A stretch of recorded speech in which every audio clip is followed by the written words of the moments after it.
From To Keto LLC, it's Keto Woman Podcast with Daisy Brackenhall. Hello, Keto lovelies. I'm Daisy Brackenhall, and I've spent most of my life struggling with my weight and confidence, and have always had a difficult relationship with food. Even when I finally got to my target weight, after weight loss surgery and eating low carb, I couldn't maintain it and I was miserable. Keto has given me the freedom to fall in love with food again, without the constant gain, loss, guilt, virtue cycle of before. Health and happiness is where it's at now, running on fat. Welcome to the Keto Woman Podcast. Each week I'll be chatting to inspirational women, maybe even the odd man, to discover the secrets to their success so that I can share them with you. So what is keto? Keto is a way of eating that enables you to switch your body's main fuel source from sugar to fat. Who doesn't want to be a fat burner, right? But how do we achieve this? A great place to start is by keeping carbs to 20 grams or less per day. So things like leafy greens and above ground vegetables, plus some nuts and seeds, and the incidental carbs you find in things like dairy. Moderate protein, scale to your lean body mass, and then fat to satiety. Once you're in the swing of things, you can tweak it to suit you. Make your own personalised keto. I'll be asking my guest each week what their keto looks like to show you just how flexible and fabulous this way of eating can be. I'm not a doctor, and most of my guests won't be either, so we can't give you medical advice. It's always best to work with your own doctor because they know you and your medical history, and so have access to the bigger picture. Thank you, John Somsky, for supporting me and this podcast by making a pledge at my Patreon page. Do you want to hear your name here at the top of the show? Are you enjoying this podcast and would like to help me make more episodes? Then head to my Patreon page at patreon.com/Keto Woman or hit the support button on the Keto Woman podcast website. It means a great deal to me, and you will get to headline the show just like John did today. This week's extraordinary woman is Evelyn DeDominicis. Evelyn is a functional medicine nutritionist specializing in keto, fasting, weight loss resistance, and positive mindset for women approaching or going through perimenopause and menopause. You can find her at evelynd.com. I met Evelyn at Keto Fest, and it was great to catch up again in this interview and find out more about her and her business.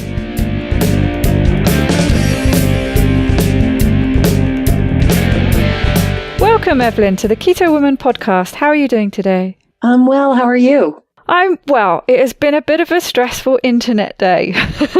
But apart from that, I am set up at a friend's house who has reliable internet. And so I'm okay now. Cortisol levels are starting to come down. Awesome. Yeah, starting to return back to a normal level. And the steam coming out of my ears has stopped. Good. So tell me about you. Okay, well, I met you at Keto Fest, and it was awesome. We were so busy that week. You were mega busy. I was just like a volunteer trying to help out. I'm a functional medicine nutritionist, just meaning that my study in my graduate program was functional medicine based, meaning looking at entire systems, not kind of the disease-based model that some of the traditional dietetic programs would kind of focus on. So you look at all the systems of the body, the hormonal systems, detoxification, digestion, and also the whole mind-body connection. So I've been in practice for about 9 years. But prior to that, I had a 20-year corporate career. And just in my kind of late 30s, I'm 50 now, I got this pull to just do something different. And I've always been into health and nutrition. So I eventually created my exit strategy from corporate America and got my master's degree in nutrition and a bunch of other certifications, energy healing, culinary arts, all kinds of different things I dabbled in that interested me. And I left. I took that leap and I've been doing this ever since, and it's awesome. I'd never go back. So, yeah. So I work primarily with women, that are in the perimenopause, menopause transition, because I find that because I've been through it and continue to go through it, that I can relate so much to women going through that as well. I mean, I love working with like young mothers and fertility and all that good stuff too. But, you kind of like attract your tribe by kind of what you're going through as well. So that's been my focus for the past 9 years. So yeah, that's me. I'm a mom. I have 3 daughters. I live here in Connecticut. And I've been keto, if you wanted to kind of jump into the keto discussion. I've been keto since about 2015 on and off. I'm going to preface that because for a while in that time, and my journey has been, it's been like junk food in my 20s, right? Smoking cigarettes, partying all the time, junk food, right? Then in my like mid 20s, I went vegan, right? And I was just like, okay, I'm going to just be vegan and never eat animals and blah, blah, blah. And then kind of evolved to vegetarian and pescatarian, meaning that I ate fish because I kind of didn't feel right. And then that led me to paleo, and paleo led me to keto. I was just going to say, you went from full-on sort of junk food into vegan. I presume it sounds like I need to clean my act up and clean living, yeah. Clean eating. And then you say you moved from that to vegetarian and then started adding fish. Were you just finding that the vegan way of eating wasn't really working, or just too hard to stick to, or what was it? Yeah, I wasn't feeling well. Right. I mean, I was in my 20s at that time. So I had gone from like partying, smoking a pack of cigarettes a day. Like I was just like a mess, having a lot of fun, but just a real mess. And I always kind of had that inflamed, overweight look, like 20, 30 pounds extra that I was carrying. And I just didn't feel good. I was just like sluggish and just kind of moping through life at such a young age. Like I just didn't have any vitality. So I read a book that my hairdresser recommended, and it was about food combining. This was back in the 80s. I'm old, people.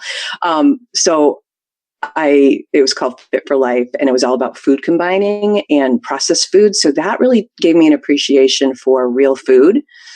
And then it had a very vegan slant to it. So I started to kind of go cold turkey. I quit smoking. I never quit drinking, but except when I was pregnant. But I quit smoking and I started cleaning up my diet. I bought a Vitamix blender and just started to let go of all the animal products. The last food that I got rid of was bacon. Held on to the very end. Yes.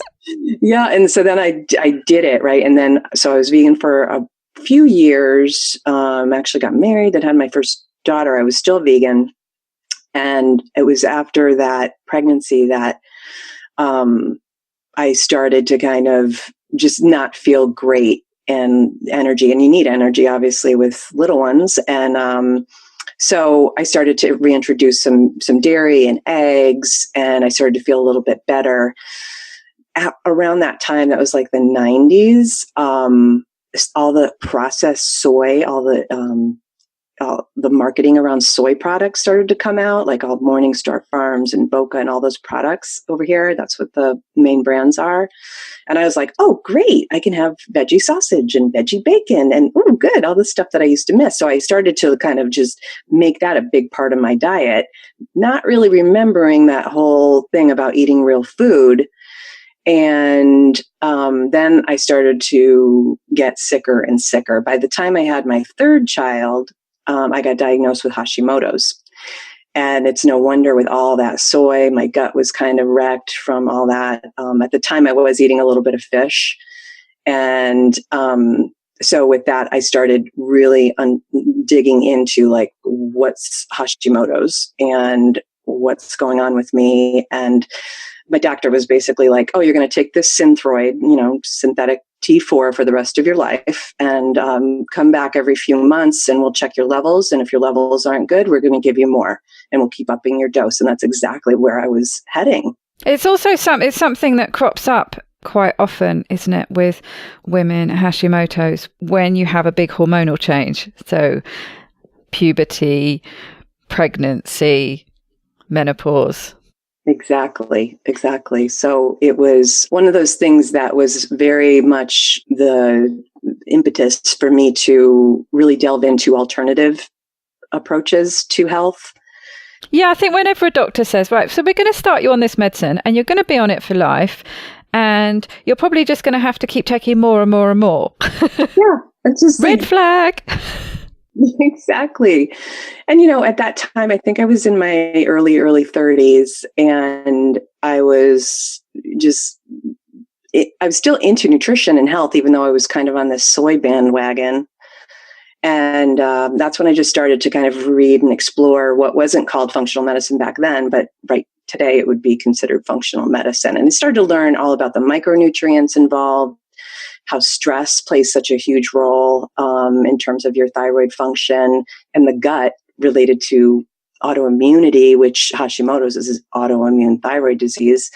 So I started to kind of learn all that stuff and piece things together. I mean, I didn't, figure it out. And I worked with a lot of doctors along the way.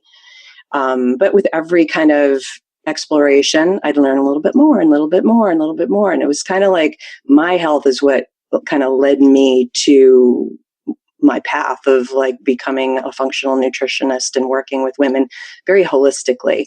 I mean, I love labs and I love kind of working on, the nuts and bolts of a diet, but I like working with women in terms of their whole story and, what their mindset is and like how are they managing their stress? What are their beliefs, in terms of their body and food and dieting and all that stuff, and really helping them kind of unpack all of that and make those connections with like how some of the beliefs and, physical actions that we might be taking could be working against us and working against those goals that we have for ourselves for optimal health. Yeah, I really like the functional medicine approach. I love that holistic, really taking everything into account, not just, someone comes in with a problem, a symptom, and don't just treat that in isolation. I mean, it makes perfect sense. How can you treat anything really in isolation? Apart from maybe something really obvious like a broken toe, I suppose. But even that, it's useful to find out, what led to that in the first place. Maybe there's a balance issue or something like, what I mean?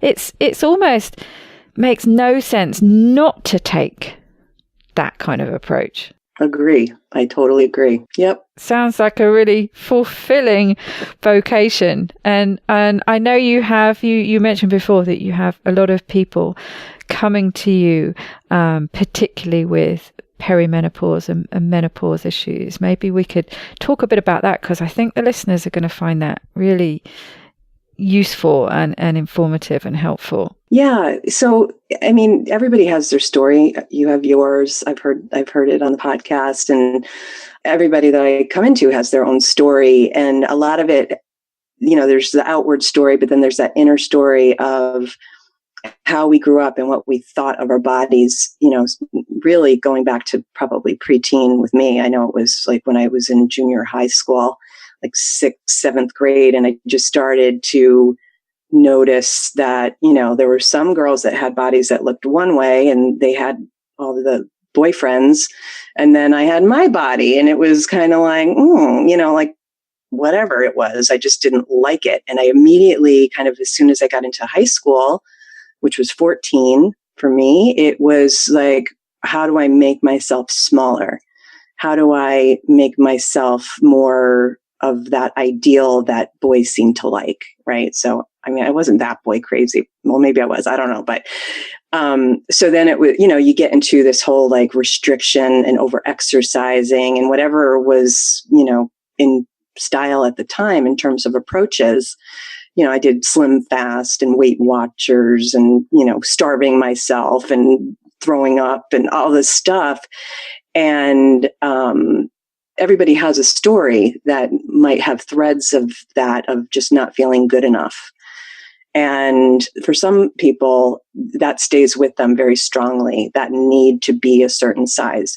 And it's, I get it, because I was that too. So it's learning to not necessarily just let yourself go, but can you accept where you are, and can you use food more for healing and nourishment, and use exercise more for like just letting your body kind of express itself and like sweat things out and just move naturally, versus all this forcing into macros or forcing into a caloric box that will make your body do what you want it to do. And when you get into perimenopause and closer to menopause, which the average age is 51, for me, I was 47,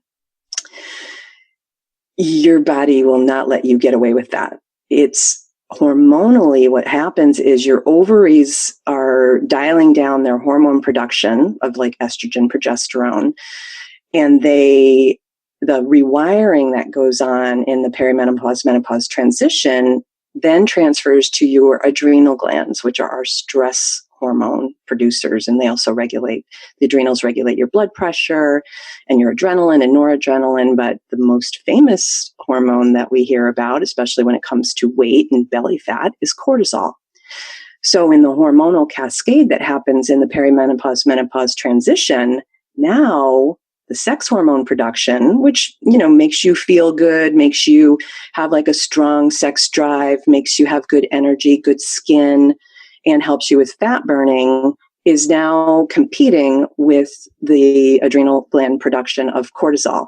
So if you're stressed out and you're hating on yourself, and that's the message that you're telling yourself, and you've got a stressful job and you've got kids and all this stuff, you can't get away with it anymore. Your body starts to say, mm-mm. And that's when either weight comes on, or diseases pop up, or, whatever other symptoms like hot flashes and night sweats and brain fog and all that other stuff that is associated with menopause.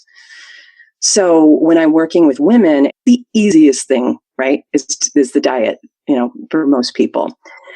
So you get that going, you find the adequate approach to exercise that works for that individual. And for some, it could be vigorous exercise, but for a lot of people that I'm working with, they need more restorative exercise. They need to be outside, not power walking, slow walking, breathing, yoga, those kinds of things, not like pushing like through CrossFit and just running. That's too stressful for the body. And for some women that are struggling, for other women that have it all optimized, they can go for it. Exactly. For some people, it's a great stress reliever, isn't it? To really work it out like that. But it's just finding which box you fit in and not try and force yourself into the one that you think you should be in. Exactly. Right. So it's finding the sweet spot for you, and everybody's different. And so I never kind of go in with a preconceived notion. I don't even go in with a preconceived notion that everybody needs to be keto,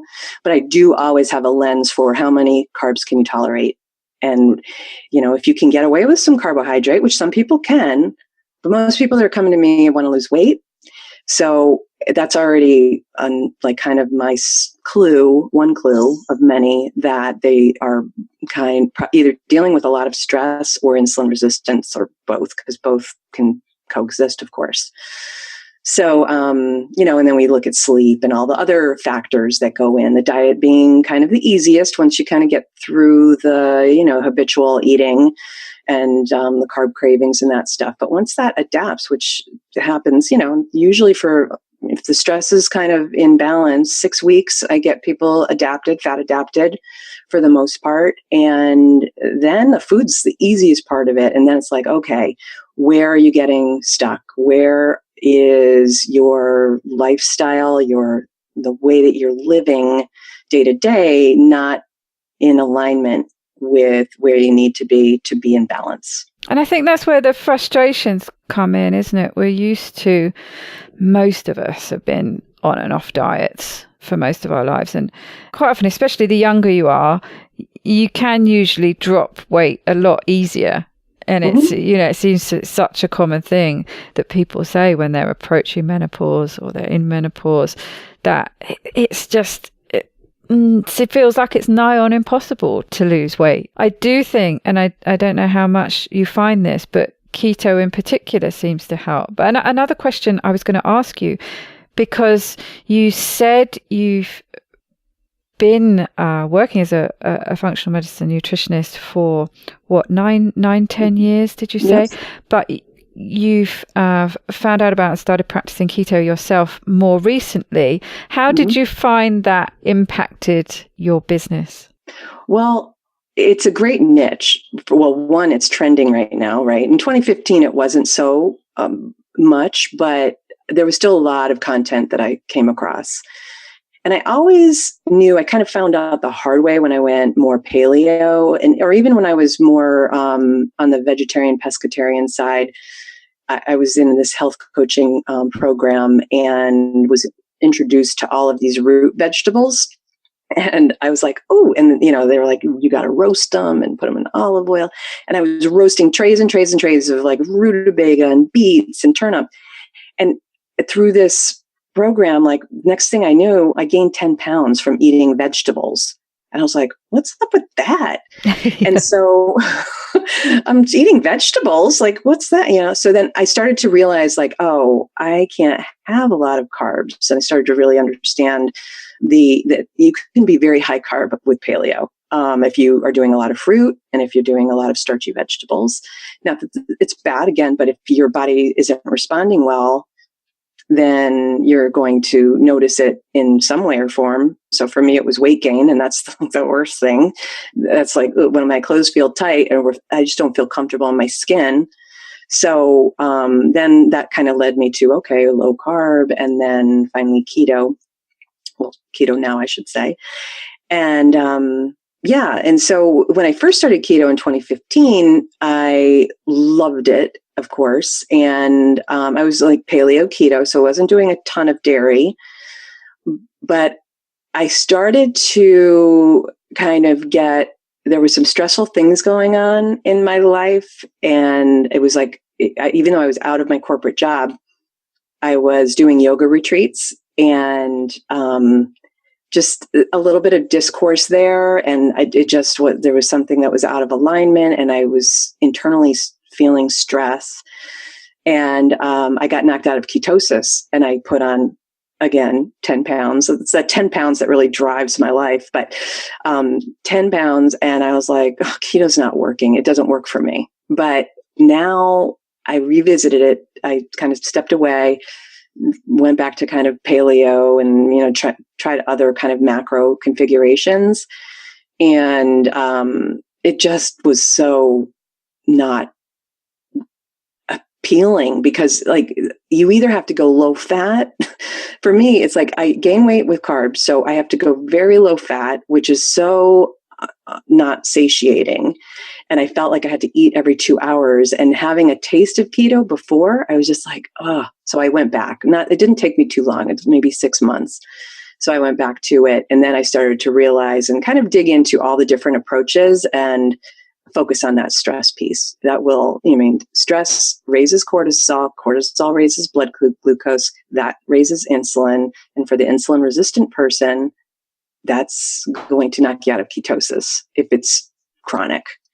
And, I'm kind of wired for stress. So I'm just kind of more of a fight or flight person. I run on that sympathetic part of my nervous system a lot.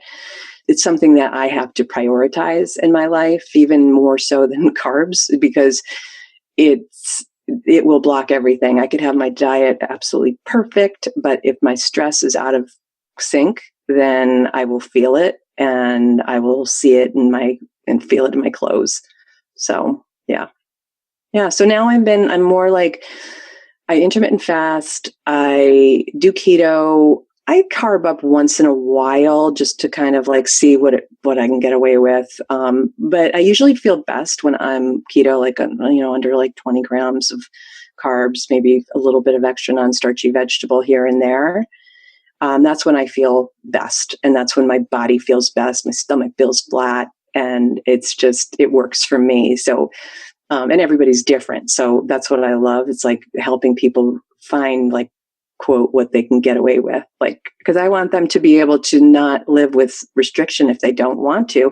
Now, in the keto world, you could basically eat anything that's ketofied and be completely satisfied. So it's really not a restrictive type of thing, as long as you have the tools and the kind of the recipes and stuff, and or access to different foods that still are very satisfying and can keep you in ketosis. So it's not like this, oh, I have to give up this in order to do that. It's like, oh, this feels so much better. So I don't really have to give up anything, because I can make a keto cheesecake if I wanted that. So it's like, it's one of those things where you just got to find the right tools. Exactly. It seems people focus on just these one or two, things that they can't have anymore. Like, how can I live without bread, or, whatever it is. And it's like, well, yeah, okay, there is that on one side. But on the other side, just start listing all the things you can have, all the things you can indulge in, because it feels like an indulgence. That's the thing, isn't it? Right. And so, when you're balancing the scales, it is hard to start with, and it is hard, even after a while, people are still going to miss from time to time, that lovely crusty bit of bread or something. But, you find something else, or you have an extra piece of bacon, or, another slice of cheese, or something else delicious, and it passes. Exactly. And there's wine. So exactly. Yeah. Wine and cheese. What more could you want? Totally keto.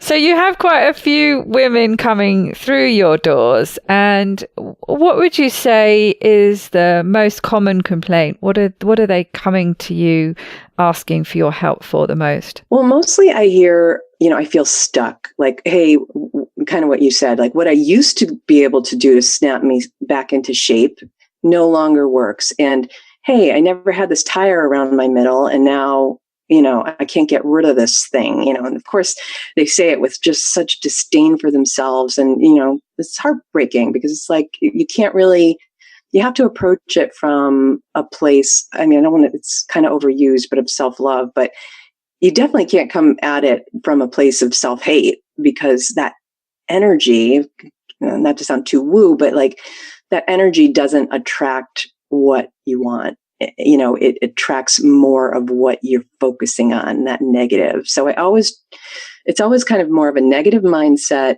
weight loss resistance, and just in general, like people feeling stuck and frustrated. Like, I tried keto and it's not working for me. And, I need a better meal plan. And it's like, maybe, but it's, you can look at 1,000 meal plans, and, I have access to tons of them.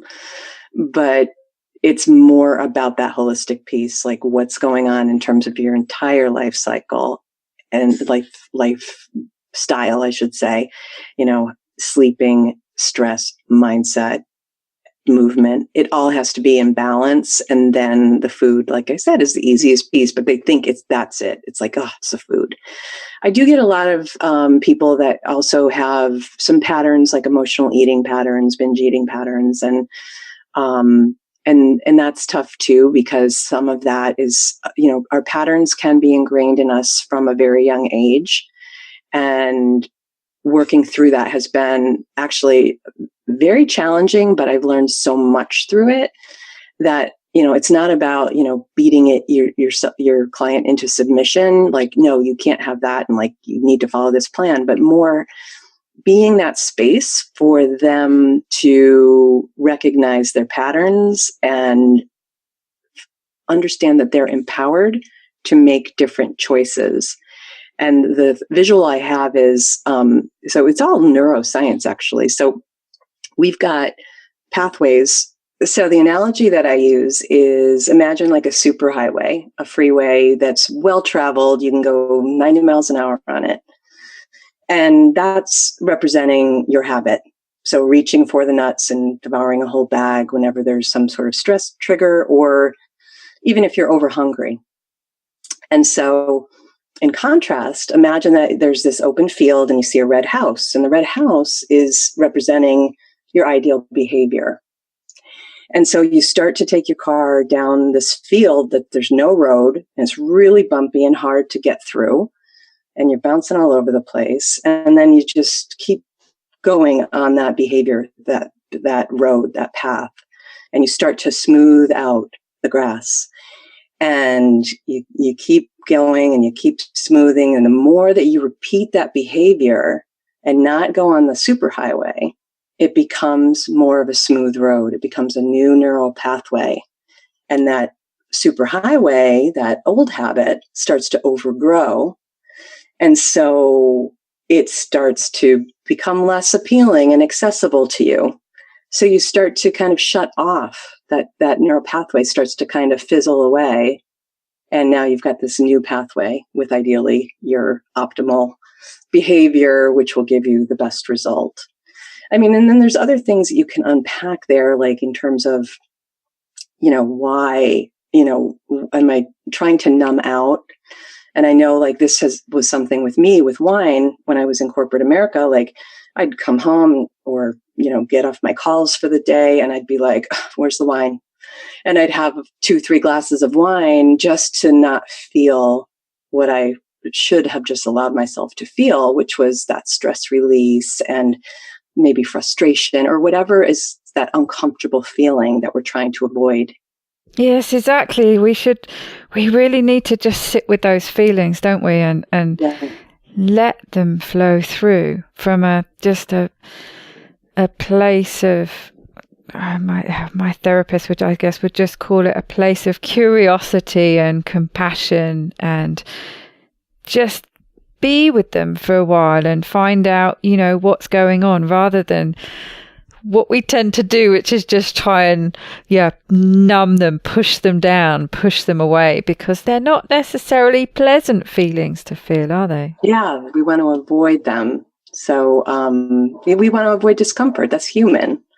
Yeah. So using alcohol is a common one, but we can, of course, use food as well, shopping, gossiping, too much TV, too much exercise. Like there's so many different things that we do to try to avoid those feelings. And like I was saying, it's human because we're wired to not be comfortable, not be uncomfortable. So we try to avoid discomfort. And when we really actually allow those feelings to be expressed and released, we realize like, oh, we didn't die. Like it's not great to feel discomfort or pain or fear or sadness, but it's not going to kill us. And so by keeping it in, I see this a lot, and I've seen it with myself. It's like keeping in stress or trying to avoid conflict. It in my body, and I see this with other clients too, and friends and family. It's almost like you're carrying a weight, and then it expresses itself as weight gain or the inability to lose weight. And it literally is a weight for us. So absolutely, all those feelings, they fester, don't they? I think, we do tend to internalize things as women in particular, and that manifests in so many ways, doesn't it? Like you say, it manifests as weight gain, but it can really manifest as all sorts of other different kinds of pain, I think. It can headaches or different kind of tension stresses in our body, or neck pain, back pain, all sorts of things. And we do really need to learn to release this. And funnily enough, it was something I was talking about with my counsellor yesterday, about releasing those burdens, like you say, that we carry around, and any kind of anger or bitterness we feel to people is to embrace that sort of spirit of forgiveness and letting things go. Because if you don't, it stays in you, and it does actually end up causing a physical and emotional, for sure, but a physical damage, doesn't it? It does. Dr. Christiane Northrup, she's somebody I follow and admire so much. She wrote a book called The Wisdom of Menopause. That's just a Bible for me. I don't love all of her nutrition stuff, like she's a soy proponent, but she does recognize the whole blood sugar thing. But what I really love about her work is she connects the physical with the spiritual, emotional. And so, like, for instance, with fibroids, she shares her story, but she has found in her practice and in her work that fibroids, which, they're like tumors in your uterus and, down in so you could have ovarian and all different kinds of tumors down there that could be benign, but her theory is that they are unexpressed creativity. And she has other similar correlations with like breast cancer. Like it's just giving too much and not receiving enough from others. So yeah, there's a lot of that. And then just the other thing that came to mind while you were talking about that is animals in the wild who don't get modern diseases like we do, they shake things off. Even our domestic dogs and cats too. I'll notice they'll like wrestle, and they're having fun, but it's like, kind of pseudo aggressive. And then they both shake off and they're shaking off the residual stress that they experience through that little wrestling. And animals in the wild, if they get chased, like a deer gets chased, it will shake off the fear that it was feeling when it was potential prey. So, so we don't tend to do that unless we're very mindful of it. We tend to just keep it all inside, and that can manifest in weight is one way, but all these other imbalances and physical symptoms and diseases even. So, yeah. Well, and it's too much of a continual stress, isn't it? Now, you talk about that sort of in the wild type stress, the whole fight or flight thing, that our bodies are perfectly adapted to dealing with stress, but usually dealing with, not too frequent stress. Yeah. And so sort of we can have a major stressor like, oh, there's something coming towards me that's going to kill me. I've got to get away from it. But, we have these sort of slightly lower type stresses, but consistent all the time. And we really need to find a way to just get rid of that. Right. Shut down the phone. Then there's stress we can't control that we don't even know is happening, which could be things like Wi-Fi pollution, toxins in foods, toxins in our water, toxins in our air. I mean, that stuff we can't really avoid unless we're going to live in a bubble. But we can shut off our phones at night, make sure that they're not on our bedstand. Like that's a huge sleep one. Where, making sure you're not getting exposure to blue light after night, at 7 p.m. is usually, I'll put on those ugly glasses and making sure that I'm not scrolling through my phone and just giving yourself a little break from the technology stress. And that not only is it technology from the EMFs, the frequencies, but also from the content that's coming over, right? So if it's an email or something on Instagram that makes you feel inadequate, or even just processing information all the time, we're always on, like you said, it's like we gotta be able to shut it out once in a while to have more balance. And you can feel it, can't you? I mean, I tend to avoid places now where I'm going to get in a real ruck on Facebook, but I can remember the kind of arguments I used to get onto on Facebook, and I would literally be shaking, and that is not the kind of thing that you need to be doing at 10 o'clock at night or whatever it is. No. It's you can literally feel it coursing through your body.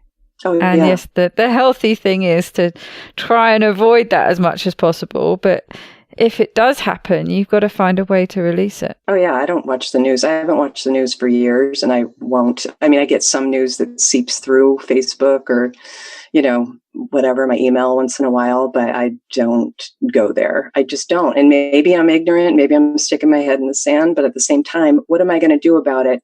I'm going to work on my zone of influence and try to help one woman at a time, help spread the word about finding balance, healthy food, crap in our food. Those are things that I know I'm called to do. It sounds a little bit dramatic, but I feel those are things that make me like passionate. And so those are the things that I'm going to use my sphere of influence. So watching the news, which is just, so triggering on so many, like it's designed so that you keep watching. And, it's just one of those things where I've decided not going to watch it. And I don't watch I watch some action TV, but I mean, I do watch Game of Thrones, but who doesn't watch Game of Thrones? You have to watch Game of Thrones. But I know what you mean, and I have that struggle myself with avoiding the news. You feel like you should be informed, but then when you watch it, it stresses you out so much. And I think sometimes it's good to take a break from that and work on, apart from anything else, if you work on reducing your own stress and you build your own strength, you might get to a place where you can deal with it much more easily anyway. Exactly. And be more effective. Exactly. I'm always like those Facebook rants, because I do have some friends that do that, and they'll rant, and it's just like, well, what's that changing? It's just creating more of the negativity. Like, if you really are passionate about it, do something about it outside of ranting on social media, right? So it's like, if that really is something that is speaking to you, do something more than just contributing to the negative threads that are just perpetuating and making, just doing nothing other than perpetuating the hate. So, yeah. Yes, it's very easy. It's a very easy thing to get pulled into, and the old red mist come down, and before you know it, you've got that back and forth, and yeah, you just need to just sometimes pull away and leave the kind of groups that that triggers that kind of behavior. Do you find though that in general keto, or certainly low carb, helps most of the women who are dealing with menopause type issues? I do. And, of course, it's the insulin resistance is number one. But I also find that when you're eating less frequently, like if you just naturally fast or if you intentionally fast, you give the digestive system such a nice break. And you're not eating every 2-3 hours, which is the standard American diet way. You have to eat every 2 or 3 hours, or else you're going to get hangry and overeat. And just your appetite is driving everything, right? So with keto, I just find that one of the best benefits, other than managing that blood sugar response, is giving the digestive system a rest. And then, of course, the brain benefits, like just being able to focus and that calming keto feeling, like the world needs more of that. So, there's so many different aspects to it that are beneficial. And from a hormonal perspective, like I described with the adrenals taking over production of your sex hormones in the menopause transition, that like blood sugar stuff becomes just majorly important. Like I said, you focus on the food. That is the easiest thing. The stress patterns are, kind of like then where you really have to go and just like, okay, what can you let go of? What are you trying to not feel? What's going on deeper than just your diet? And do you find there are particular balances that, or does it completely vary, different sort of macro balances that predominantly work well? Do you find that, that people have to moderate protein and eat more fat, or eat higher protein and keep their fat a bit lower? Is there a common thread throughout, or is it completely variable depending on the individual? Well, I work with a lot of groups, and my meal plans are basically designed on the traditional kind of like moderate protein. So 3 to 4 ounces at a sitting, and then fat being more of that variable, and the carbs being around 20 total grams, maybe 30 if it's only vegetables. I find nuts can be like such a slippery slope for people in terms of over consuming and that fiber. I don't know. And some people are super sensitive to the veggies too. So, but where I find, and especially when it comes to weight loss, is once you get those macros kind of dialed in, and if you're working out heavy, like weight training and stuff like that, super duper, like, endurance type of activities, you might need more protein as well. But what I usually find is that the lever is the fat macro, and usually at first I want them to kind of eat to satiety, like listen to your body, eat to satiety. And then once they're fat adapted, if they're not losing weight or they get stalled, then we kind of scale back the fat and allow the body to use its own stored body fat for fuel. you don't want to do that too soon, because then the fat adaptation might not happen because of stress. So you make sure that they're fully fat adapted. They have all the signs of that. You can test your ketones if you want. And then if they're not progressing towards their goals, then scale back the fat in very slow increments. That's the thing with women and keto and fasting. It's like you kind of have to go slow. Even transitioning into keto from like a standard American diet or even just a higher carb paleo diet, you don't want to go from 100 carbs a day to 20 overnight. You just start to scale down for about a week or so. Make sure you feel okay, that you're not kind of getting those stress signals, because that'll just block everything. You might as well just have a donut if you're going to, if your body's going to perceive what you're doing as a stress. And same with fasting. If it feels natural to skip breakfast or not have dinner, fine, but don't go to like a 24 fasting schedule right off the bat. Start to kind of inch your way into like, okay, can I go 14 hours? Can I go 15, 16? And making sure that it feels good, but it's a balance, because your appetite is, especially your clock appetite, it's very programmed. Like I'll use my dogs as an example. They know when it's 6 a.m. and they know when it's 5 p.m. and they don't have watches. So our appetites are similar.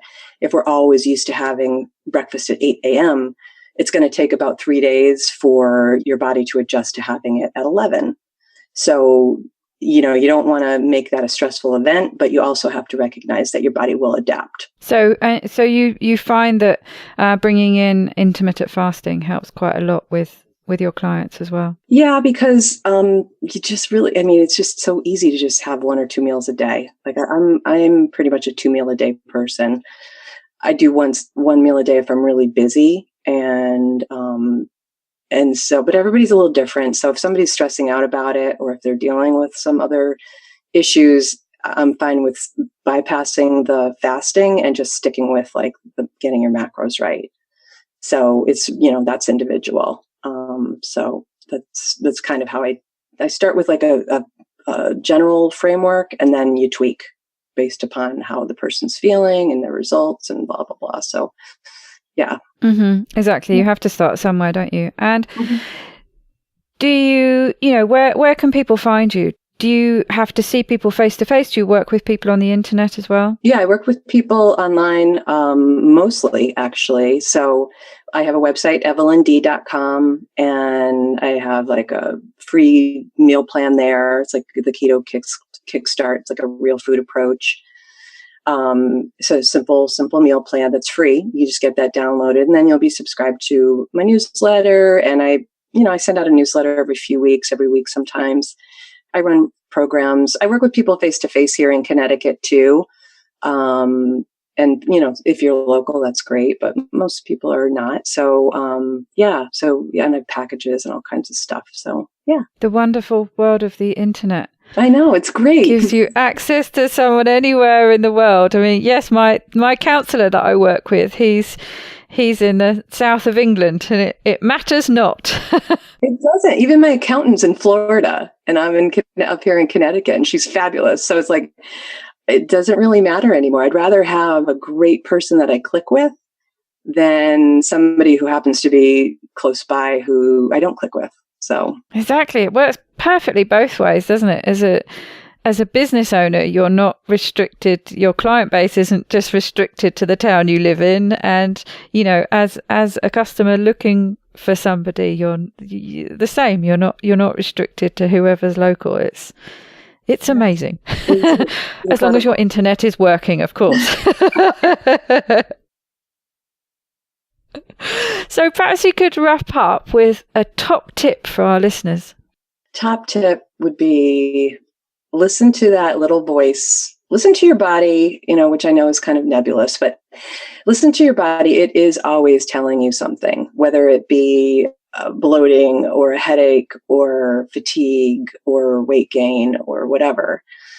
It's always telling you something, and it will keep telling you until you listen. And those signals, those whispers, as they say, will get louder and louder until you do. So just do yourself a favor and listen to your body, listen to that inner voice, and it will never steer you wrong if you do. So I think that's the most important thing, even when it comes to every choice you make with eating, every interaction that you have with another person. Just try to kind of be very as mindful as you can about like, okay, what am I experiencing in this? What's that person experiencing in this situation? What's my body telling me? And then listen to it. And it's always communicating. So I think that's the most important tip that I've learned along this journey so far. Yes, I really feel that keto helps with that. It certainly has with me. It certainly helped me tune in a lot more to things like hunger and satiety signals. Yeah. It just seems to bring you out of that fog, really, where you don't know exactly what you're feeling. And I can remember way back before I had the weight loss surgery and started on my weight loss journey for real, rather than the constant ups and downs. And that was the difference. It's just getting those signals dialed in a bit. You know, I can remember sort of never really being particularly hungry, or never really feeling full either. You know, it just always sort of kind of wanting to snack on stuff constantly. I know just so what it's and it's nice. And I think that's one of the nice things about doing a bit of fasting, actually, is to really see the difference between head hunger and real proper stomach growling hunger. Mm-hmm. Yeah. And then another thing, not to go on off another tangent, but being able to feel your body and that urge passing once in a while is so empowering, because it's not like, oh, I'm hungry, I better eat or I'll die. Like I think that's what part of our brain tells us, the lower part of our brain. That's not the case at all. It's like, yeah, oh, that's a wave of hunger and it passed. And like, oh, I wasn't hungry again for another 3 hours. Like, what's up with that? That's so cool. So I think it's fasting and keto, and really fasting with keto is just a sweet spot, right? That's just so much easier. I don't know how people do it without being keto, but they do. I mean, I honor their process. But for me, it would be that constant gnawing and like needing to eat, and just a frenzy in my eating window, so to speak. So yeah, I know exactly what you're. It's very freeing, isn't it? You don't have that panic anymore. If you've got a day ahead of you where you're thinking, oh, I'm not sure when I'm going to have time to eat. Well, you know, you don't need to worry about it. You set yourself up with a good breakfast, and we sort of lose that panic a bit. It's not going to be the end of the world if we can't eat until dinner time. Yeah. We'll survive. I think it's very empowering. That's what I like about it. It really seems to give people confidence in themselves and what they can do. I agree. And in nearly every situation, it's like for travel, for work, for it's just like, oh, I'll just fast. No big deal. Exactly. Well, thank you, Evelyn. It's been wonderful talking to you today. Same here. Thank you so much, Daisy.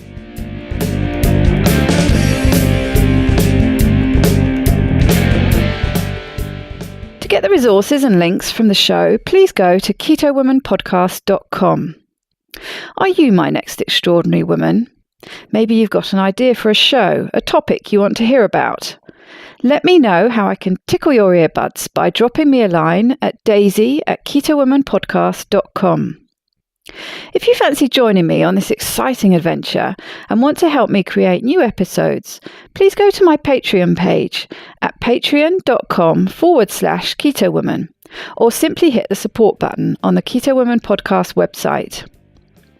It's thanks to the two keto dudes that I'm hosting this podcast, so please consider heading to their Patreon page at patreon.2keto.com and help them bring you more podcasts like this one.